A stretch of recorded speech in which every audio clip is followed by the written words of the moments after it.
Hello, Taylor Ellwood here, and as promised, I am live for a conversation around the magical life of a writer. This is a peek behind the magical writer's life, and I already see I have one person who's joined me. Welcome, Sheena, and I am looking forward to seeing more people join. I'm going to be answering your questions tonight about writing. And we're going to see what kind of questions you have.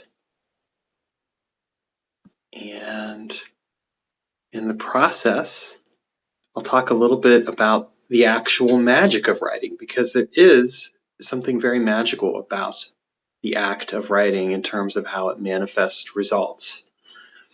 Now, just in case you're not familiar with who I am, my name's Taylor Ellwood, and I'm the author of over 53 books of magic. Hello, Jonathan, welcome. And I'm the author of over 53 books. Not all of them are about magic. I should clarify that. I have 14 fiction books. I have, I think, 4 business books, actually 5 business books on business, and a poetry book, and then everything else is occult books, occult and magical books. And some of them are anthologies that I edited and put together. Most of them are books that I fully wrote. I've written a few co-written books. And so I've been writing and publishing books since 2003. So over 20 years now. And I would say what was really interesting is that it's been since like 2018 that I've actually been the most productive in terms of my writing. I co-wrote Creating Magical Entities back in 2003. Then I wrote Pop Culture Magic, Space and Space-Time Magic in 2004 and 2005, respectively. And I wrote Inner Alchemy, and that came out, I think, in 2007. And then I just kind of trickled some books out. But then in like 2018, I started writing a lot more books. And part of it was because I just decided I was going to commit full bore to writing books. And I've continued to put out multiple books each year. I love writing books. I write in the evening. Usually what I do is I write for about an hour. I actually had someone ask me recently, because I shared how many books, and he's like, how much do you write? And I said, I write an hour in the evening. I write an hour in the evening, and that's about it. He said, most nights that's about all I write. And I said, the key, as I was telling him, the key is consistency. If I'm writing a little bit every day, then I'm going to put out more books. A lot of people have this idea that if somebody's like a full-time writer, that they're spending like up to 8 hours or more a day writing, and that's actually that is a recipe for disaster. You will go into burnout so quick, because the act of writing it is brain intensive. I mean, you are using everything you've got to write. And that's really important to recognize. And it's true regardless of what you're writing, whether you're writing fiction or nonfiction. I do find writing fiction's a little bit easier, because fiction is kind of it's like an easier process of coming up with dialogue and things like that. But even there, I still have to think about it. Now, if you have questions as I'm talking about writing and talking and giving you a peek behind my life in terms of writing, please feel free to drop those below. I'm more than happy to answer them.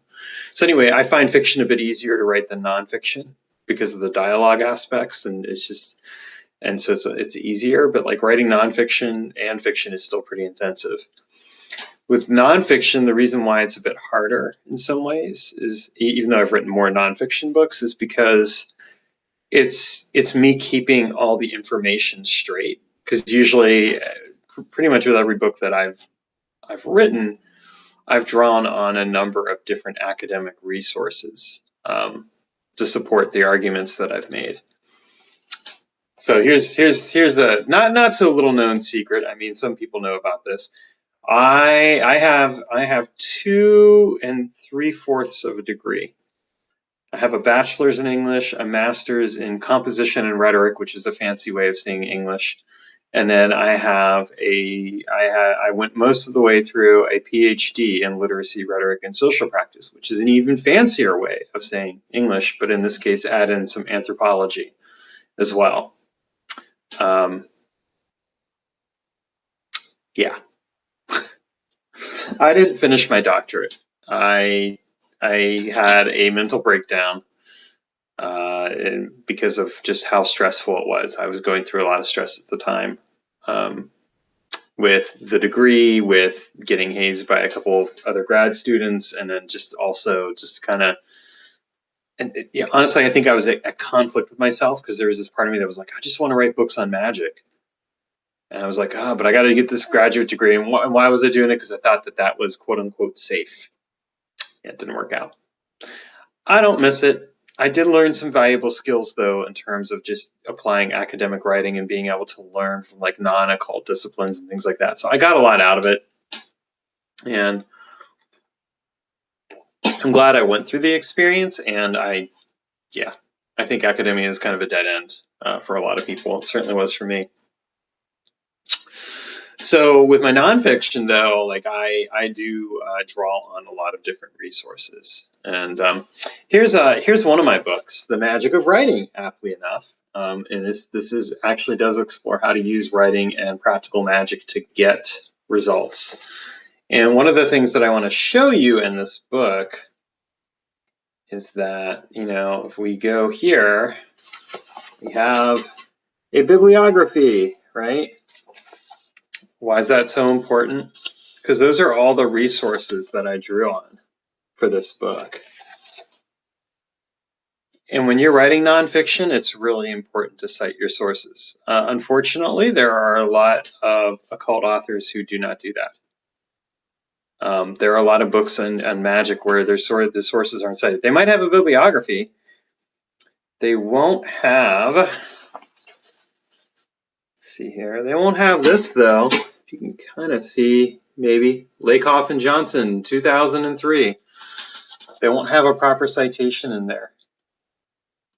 I've never agreed with that. It's really bothered me a lot that people don't do that. Like if you're going to quote unquote draw upon someone's resources, if you're going to write a book and you have a bibliography but you don't have any citations in there, it's presumed that you have drawn upon those books, but there's no way to actually trace where you directly drew that information from. And from a magical perspective, I actually consider citing books and articles and any of your other sources is kind of like a form of bibliomancy. And it creates this lineage effect where you're drawing upon the works of other people. You might not even agree with those people. I mean, I've written plenty of books where I haven't agreed, where there's authors I've included in there I haven't agreed with. And I still draw on their work because I'm making a point, in contrast. When we don't cite our sources, this becomes very, very problematic because then we don't know what the actual context is. And so this is a problem that I have with a lot of the books that are out there on magic. And granted, I get it that some people just write those books in a way where it's like, oh, I wrote the book. It's not very, there wasn't a lot that I needed to do to draw on from this, or they might be like, well, I wrote this book and I'm trying to make it reader friendly, and I get all that. I do, truly. And at the same time, I'm like, at least include footnotes. Come on. It's not that hard. Of course, it doesn't help that the big publishers don't really encourage that because, they're thinking of it from a marketing perspective. What I'm thinking of it is from a perspective of how do we want to present this information? And it doesn't have to be like overly academic, but let's at least include our sources. Let's cite them. So I call it citational magic, and it's an important aspect of the magical work that I do with my writing. And even though I do have a few books out there where I have more or less gone for a much friendlier style, I've still cited my sources. There are a few books that don't have a bibliography because I did not draw on anything for those books other than my knowledge and experience. And even there, I'm pretty clear about like why I didn't include bibliography, because I'm like, this is something like Process of Magic. book that I wrote. That book is basically like 26 lessons that I wrote originally for a course. It was a correspondence course. And then I came to the conclusion that it was just easier to turn it into a book. And, you know, those were just lessons that I wrote. There wasn't a, there was, the idea here wasn't, okay, I'm going to come up with, you know, citational sources. This was all just like lesson plans that I was coming up with and then providing for the students. So that was like an exception to that. But in general, pretty much all the books that I've written have bibliographies if I have written them and they are nonfiction. And that's pretty important. In the magic of writing, which I just showed you, I talk a bit about that. I talk a bit about layout and format design. And you wouldn't think like that would be important, but I think like in terms of just the aesthetic experience of a book, it's really important. I do my own layout for my books. And so one of the worst things that you can ever do in my mind is if you publish a book and the book is left justified. Because that means you haven't actually lined it up correctly. It doesn't look professional. You can tell that it's unprofessional. And there are a few books out there that I've read where it's like, oh, they wrote this in Word and they didn't take the time to design it. They just got it ready for print. And I do my layout in Word. So I'm not being a snob here, because it's honestly like some of those programs that you could do layouts in are expensive. But layout is still crucial. Learning those skills is important. So anytime I have my books put together, they are designed in a way that is aesthetically pleasing. Like as an example here, with this book, you can tell that this has been written with a full justified. It's not left justified. This is easier to read. You don't want to read a book that's left justified where it's clear that like the left side is a straight line and then it's like this. It's like a squiggly line. It's not as easy to read, and honestly, it just doesn't look that good. And the reader can tell.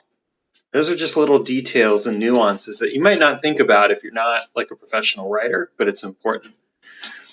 Now, if you want to ask questions, you can. Make sure that you're asking them on here, because I think it's really important. And I want you to ask it on Substack. I had somebody just try and do like a Facebook message to me, and it's like, nah, like ask it in here. So that's really important. And I welcome questions, by the way. So like if you have questions about like, you know, like what's it like to be a professional writer or things like that, there we go. Okay.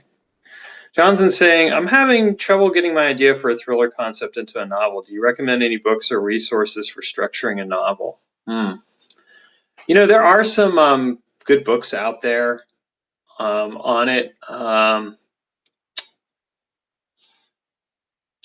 There's a couple authors, Sean Platt and Johnny B. Truant, that have written a couple of books along those lines. They've written a lot of fiction as well. So I would definitely recommend checking those books out. Let's see if I can do a quick Amazon search here for you. Okay, Sean Platt, because I know. Yeah. Well, they wrote a book called Write, Publish, Repeat, which was actually the book that kind of got me into the self-publishing game, because it was just like, hey, here's how you basically end up becoming a self-publisher and the benefits of it. But you might check out Stephen King's On Writing. That would probably be a good book to read. I've read it. It's actually pretty good. Self-editing for fiction writers. That could be a good one. Yeah, what I would recommend is just doing looking for some books on. The sound went out. Is the sound still out? Can someone verify that they can hear me? Let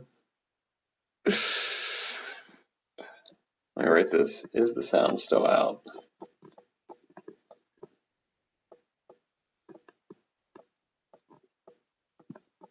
Good old Substack. Okay, there we go. Anyway, Jonathan, what I would recommend doing is doing a search for on Amazon for how to write a fiction book. There are plenty of books out there on how to write a fiction book, and those are books that I would recommend checking out. Honestly, man, I'm going to tell you to go onto Amazon and do a search. I've never had that issue in terms of technical difficulties. I apologize, but I really haven't. I've just kind of had the gift of being able to write where it hasn't been like a real challenge on that front. So I've never really looked too much at those books. Yeah. But definitely check out Stephen King's On Writing. That's a pretty good book to read. And there are some other ones. There's like a fiction writer, let's see, fantasy writer. I'll just check real quick. Fantasy Writer's Handbook. There you go. Let's see what we get. Yeah, Fantasy Writer's Handbook, writing fantasy. You could probably have something similar the Fantasy Writer's Hand, crafting engaging and compelling stories. So just check some of that stuff out. All right. Hello, Kat. Welcome. Sheena, hi. Do you work with any spirits, entities, or spirits in your writing practice or to support your writing process? Great question. I do have some spirits that I work with. One of the spirits is AIM, who is a goetic demon. And that goetic demon is a creativity spirit. I'd also actually say another spirit that I work with is Prasan, and he's a space-time goetic demon, but again, there's a lot of creativity work there. I've also created entities for the purposes of inspiration purposes. So there's a spirit called Spoog that I created for the purposes of inspiring creativity. Yeah. And that's something I actually recommend as a useful practice is either create an entity for creative writing purposes, and that might be a solution for you, Jonathan, or work with one, like work with AIM, work with Prasan, or take a look at some of the other spirits, like Metatron could be a good one, just, because he's got access to all the knowledge of the universe. So those are things that I would really recommend that you might want to check out.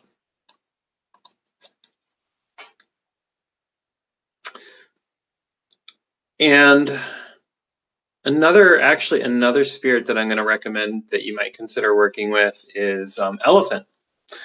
And the reason why I say Elephant or like Ganesh is like remover of like writer's block. That could be really helpful and useful. The other thing I'm going to say, though, like in regards to writing, is it's just about consistency. Right. Like I write every day, in one form or another. I'm usually putting together content. Well, Jonathan, I actually wrote 2 books. I co-wrote Creating Magical Entities, and then I wrote Walking with Magical Entities. And I also have a class called How to Work with Magical Entities, where I walk you through step by step how the process goes. And the creation process isn't that complicated. If you need help with it, I would definitely recommend the class. Or you could get the book Walking with Magical Entities, where it also explores the process and provides some technical details. I'm not going to go into it on this because that's not what the focus of this particular live video is. But if you want to create an entity, that would definitely be the resources that I would recommend to you. In fact, I recently wrote an article on my Substack in regards to like 5 benefits for working with entities. And if you read that article, it also has a link to the class. So if that's something that you're looking for, that's what I would recommend in terms of being able to help you create a magical entity. So let's see, what else here do I want to talk about in regards to the magic of writing? Right. I was talking about consistency. The other thing that I want to talk about in regards to that is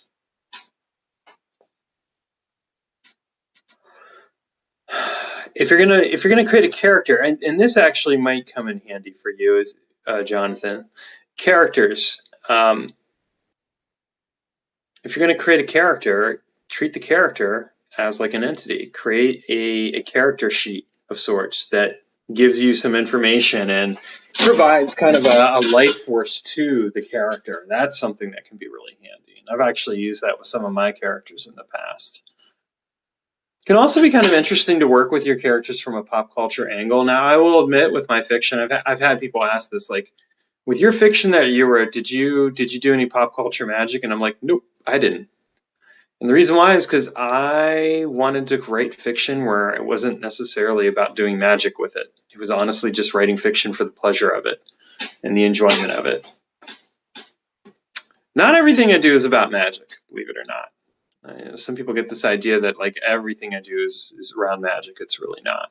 I do a lot of magical work and I enjoy doing magical work, but I also like to have a bit of variety in doing some things that aren't necessarily about magic. And so writing fiction for me is actually taking a break from that aspect, even though sometimes I will include like I might have like a magical system. Like I had a short novel that I need to actually republish. I published it through Kindle, and it was called When Magic Becomes Real.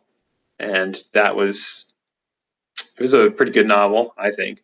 But they discontinued the Kindle Vella program. So, there were some aspects of magic I explored with that. But again, it wasn't for the purposes of, we're going to apply practical magic to this. It was more just a fictional take on the whole matter.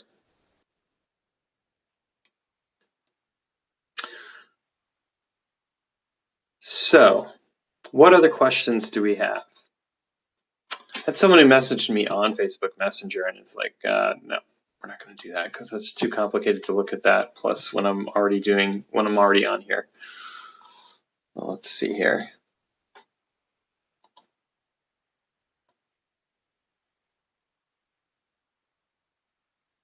Okay, no, I'm not going to worry about that. That is somebody who's asking other questions outside of this. So we're just going to get back to this. Good example of making an assumption just because somebody happened to message me at the same time. Normally wouldn't be something I would do anyway. So I need to reinforce that boundary. Okay, so let's talk a little bit about editing and writing. One of the things that I think is really important is get a good editor. There was a period of time there where I was not necessarily working with a good editor, and it showed in some of my writing. And I ended up doing a lot of work to get that sorted out and fixed. I think it's really important to have a good editor. Your editor is kind of like your best friend. And if you don't have an editor, at least to have a couple of friends that are going to be objective with you. If they can't provide you an objective critique of the writing, then that's not going to help. You could also join a writer's group. There's a long period of time where I was part of a writer's group back in my college days, and that was very helpful in terms of refining my writing. And that's actually something I would recommend to anyone who is writing, is join a writer's group for a while, because that gives you a chance to get a critique. It actually gives you a chance to workshop some of these questions around writing that you might have. And it can help you to get some different ideas, like say you are stuck in something. You say, hey, bring this to your writers group and be like, hey, I've got a couple ideas here, but I'm stuck. What would you do? And they can give you some perspective and ideas on how to change that writer's block around, or get some different ideas, some fresh perspective, if you will, on the writing. The other thing that I kind of look at with writing in general, and writing magic books, is how do you structure it? There are a lot of books out there that are spell books. Jonathan, I've never said that entities have to be destroyed after they achieve a purpose. Chaos magicians say that. I don't. Actually, in my system, they are worked with. I continue to work with them. The first entity I ever created is one that I still have to this day. So, I mean, if you wanted to turn a character into a servitor, you certainly could, but it's not the end all be all, if you will, destroying them. Like, not really a fan of that. I don't think it's a good way to work with an entity. All right. Like I said, if you wanna know more information, check out my book, Walking with Magical Entities, or take the course. I'm not going to answer any more questions about entities for this because I want to focus on the magic of writing.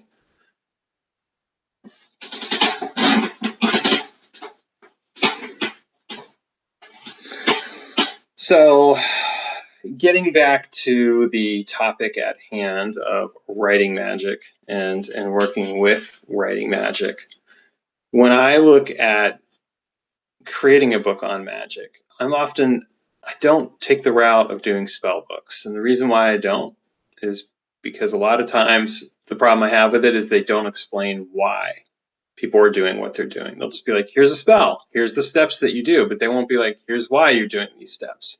Here's what's going to happen. Here's what you should expect. And granted, magic is very personalized, but I think that it is a real weakness in a lot of the major books out there. And what I like to see is a more in-depth exploration of the underlying principles, because when you understand the principles of magic, that's when you can start to craft your own magical system, and you can personalize the magic that you're working with. And I'm not saying the spell books don't have a purpose. They do. I think that they're great for people just starting out. But this is also probably why pretty much all my books are not 101 books, because I've never written it for that kind of audience. I've always written it with the idea in mind that the people who are reading the books have at least some knowledge in the process of writing, and they know how to explore that and apply it to their lives.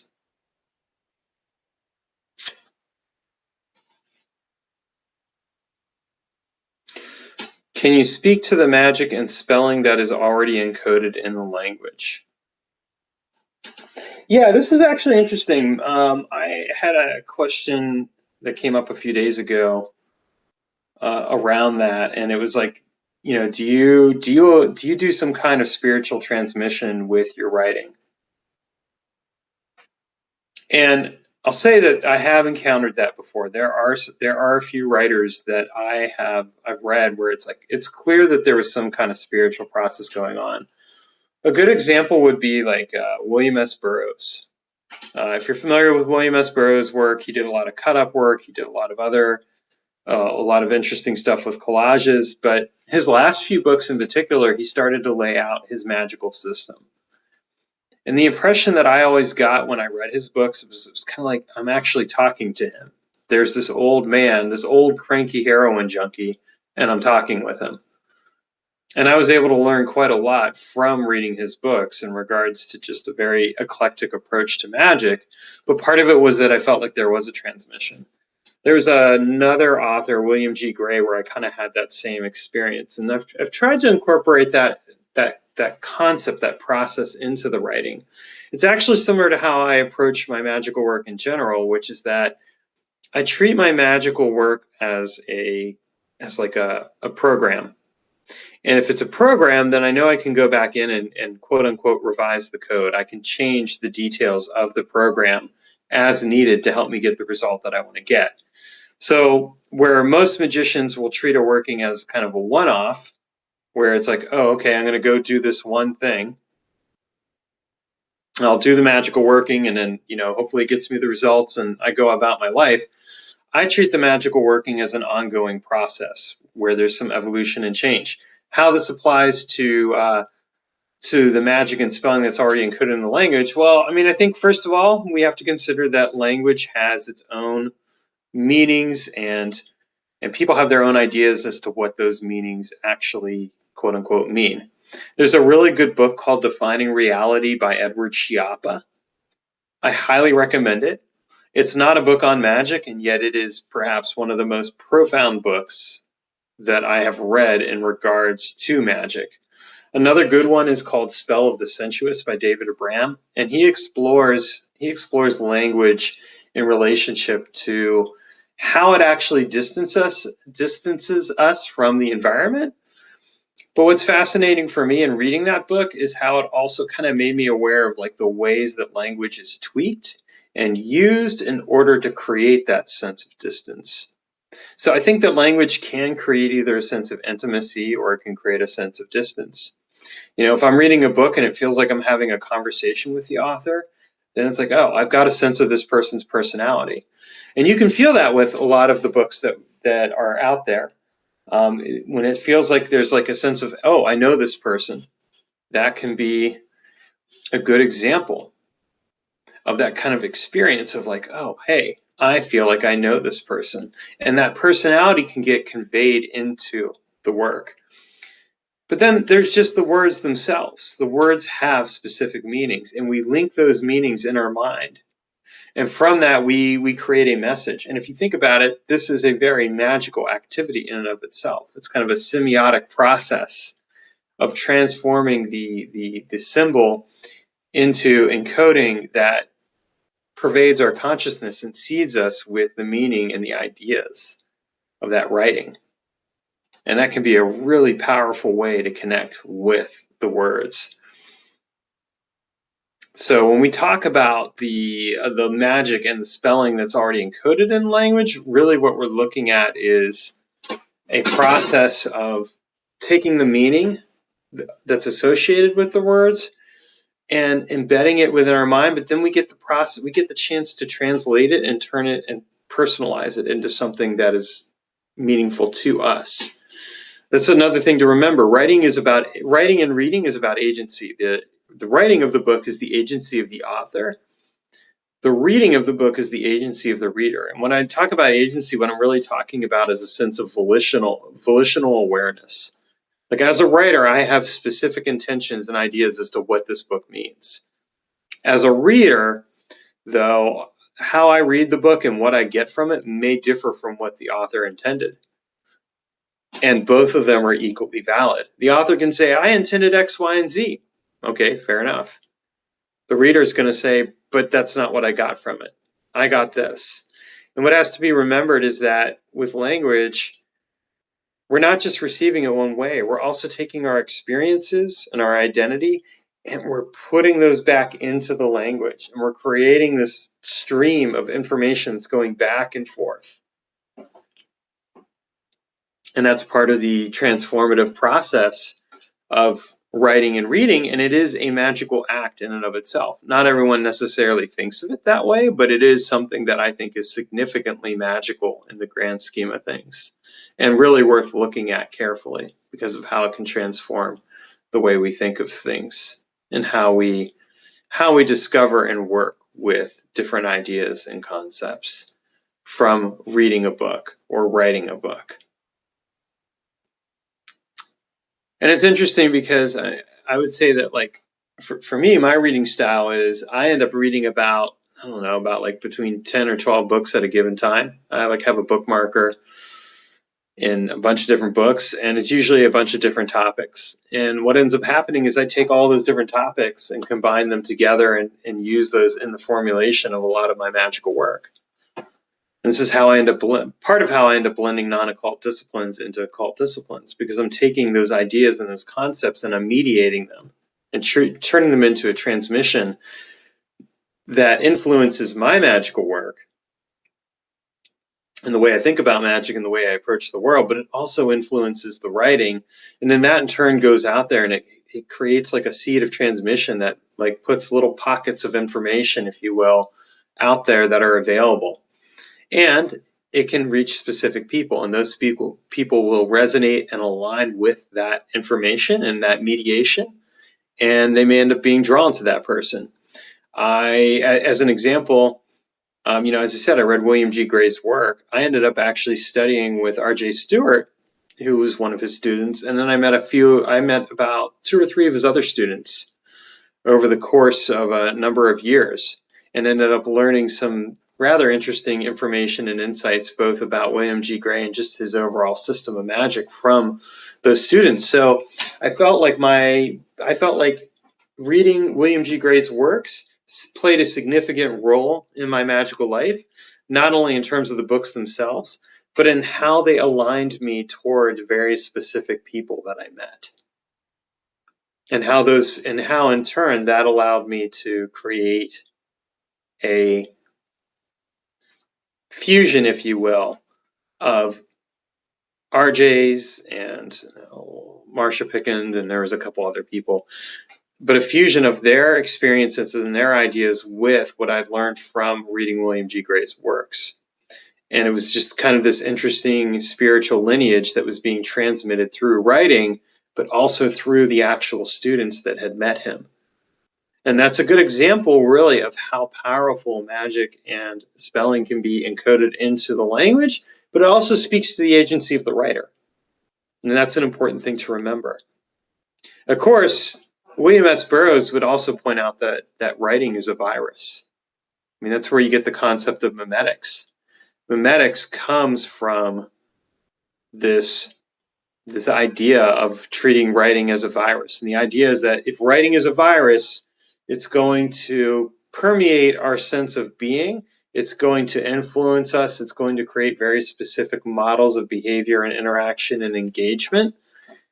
And it's going to allow those ideas to continue spreading. And we're basically the host for those ideas to continue spreading. So that's another way of looking at this concept that can be rather interesting to explore. Well, folks, I thank you for coming on here. I will put in a couple of resources in the post because this will come out as a post, and you can check those out. And we'll go from there. No, I wasn't going to talk about serialization for writing. I might do it another time, but I think I'm good for the moment. I've got something else coming up here. So I will. Hi, John. Nice to see you.